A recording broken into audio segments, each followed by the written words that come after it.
Hello, അപ്പം നമുക്കേ ഇന്നൊരു ലഡുവിൻ്റെ റെസിപ്പി കണ്ടാലോ. അപ്പോൾ അതിന് വേണ്ടിയിട്ട് ഒരു പാത്രത്തിലേക്ക് 1.5 കപ്പ് കടലമാവാണ് ചേർത്ത് കൊടുക്കുന്നത്.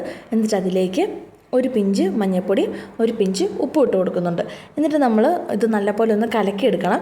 നമ്മൾ ദോശമാവിനൊക്കെ കലക്കിയെടുക്കില്ലേ, ആ ഒരു പാത്രത്തിനെക്കാട്ടിലും കുറച്ചും കൂടി ലൂസായിട്ട് വേണം ഇത് കിട്ടാൻ വേണ്ടിയിട്ട്. അപ്പോൾ നമ്മൾ ഒറ്റയടിക്ക് വെള്ളം ഒഴിച്ച് കഴിഞ്ഞാൽ ഇത് പെട്ടെന്ന് കട്ടയായി പോകും. അതുകൊണ്ട് കുറച്ചായിട്ട് വെള്ളം ഒഴിച്ചിട്ട് ഇതിനെ കട്ടയൊക്കെ ഒന്ന് കളഞ്ഞ് ഏകദേശം ഈ ഒരു പാകത്തിന് വേണം ഇത് കലക്കിയെടുക്കാൻ വേണ്ടിയിട്ട്.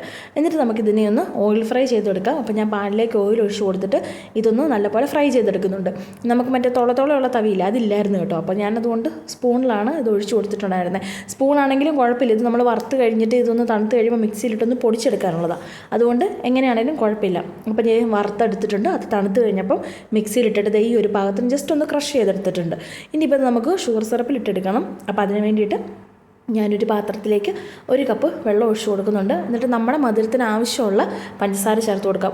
ചിലർക്ക് ഒരുപാട് മധുരം ഇഷ്ടമില്ലാത്തവരുണ്ട്, നന്നായിട്ട് മധുരം കഴിക്കുന്നവരുണ്ട്. അപ്പോൾ ആ ഒരു പാകത്തിന് നമ്മുടെ ടേസ്റ്റ് എന്താണോ അതിനനുസരിച്ച് പഞ്ചസാര ചേർത്ത് കൊടുക്കാം. എന്നിട്ട് അതിലേക്ക് ഒരു നുള്ളു മഞ്ഞൾപ്പൊടിയും കൂടി ഇട്ട് കൊടുത്തിട്ട് നന്നായിട്ടൊന്ന് തിളപ്പിച്ചെടുക്കണം. നമ്മൾ ഒരു നൂൽ പാകം എന്നൊക്കെ പറയില്ലേ, ആ ഒരു പാകത്തിൽ വേണം നമുക്ക് ഈ പഞ്ചസാര കിട്ടാൻ വേണ്ടിയിട്ട്. അപ്പോൾ ഇത് നല്ലപോലെ തിളപ്പിച്ച് ഇടയ്ക്ക് ഞാനൊന്ന് നമ്മുടെ കയ്യിൽ ഇങ്ങനെ ഒന്ന് നോക്കുന്നുണ്ട്, ഇത് ആ പാകത്തിന് എത്തിയോന്ന്. ഏകദേശം ആ ഒരു തിക്നെസ് വരുന്ന സമയത്ത് നമ്മൾ വറുത്ത് പൊടിച്ച് വെച്ചേക്കുന്ന ആ ഒരു ഇതില്ലേ, കടലമാവിൻ്റെ ഒരു മിക്സ്, അത് ഇതിനകത്തേക്ക് ഇട്ട് കൊടുത്തിട്ട് ഈ ഷുഗർ സിറപ്പ് ഇതിലേക്ക് നല്ലപോലെ ഒന്ന് മിക്സായി കിട്ടുന്നത് വരെ ഇത് നന്നായിട്ട് ഇളക്കി കൊടുക്കണം. ചെറിയ തീയിൽ വെക്കാൻ പ്രത്യേകം ശ്രദ്ധിക്കണം കേട്ടോ.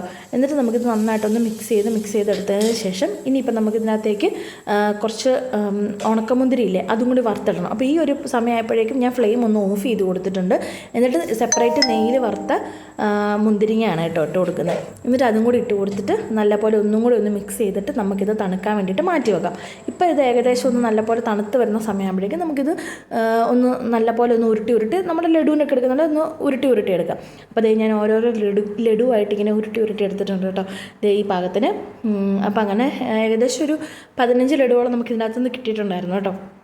അപ്പോൾ അങ്ങനെ ഞാൻ കുട്ടി ലഡൂസായിട്ട് ദേ ഉരുട്ടിയെടുത്തിട്ടുണ്ട്. അപ്പോൾ ദേ നമ്മുടെ ലഡു ഒക്കെ റെഡി ആയിട്ടുണ്ട്. അപ്പം ലഡുവിൻ്റെ റെസിപ്പി ഇഷ്ടമായാൽ നിങ്ങൾ വീട്ടിൽ ട്രൈ ചെയ്ത് നോക്കിയിട്ട് നിങ്ങളുടെ അഭിപ്രായം കമൻറ്റായിട്ട് അറിയിക്കാൻ മറക്കല്ലേ. അപ്പോൾ വീഡിയോ ഇഷ്ടമായാൽ ലൈക്ക് ചെയ്യാനും ഷെയർ ചെയ്യാനും സബ്സ്ക്രൈബ് ചെയ്യാനും മറക്കരുത്.